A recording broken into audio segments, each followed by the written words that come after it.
Jā, esmu precējies, 5 bērnu tēvs, laulībā 9 gadi.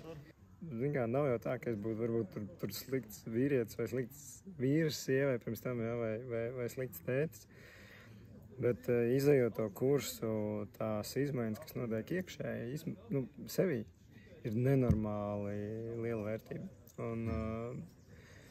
Un pilnīgi jūtu, ka ne tikai tie instrumenti, ko es varu paņemt, reāli ielikt iekšā ikdienā un pamēģināt viņas dzīvē, bet tās savas iekšējās izmaiņas, kas notiek manī, ir nenormāli daudz. Es domāju, ka nav tāda vīrieša, kam nevajadzētu atbraukt.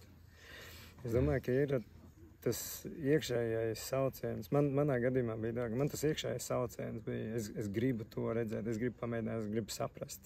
Es gribu kļūt labāks vīrs, tēvs un spēcīgāks vīrietis. Un tas ir kaut kas, ko skolās neiemācīs, augstskolās neapgūs un grāmatās īstenībā to arī pat neizlasīs. Ja. Tikai tā reālā praksa, tas, kas notiek šajās 3 dienās, iedeva to nereālo izmaiņu, kas ir vajadzīga, lai tu tiešām mainītos.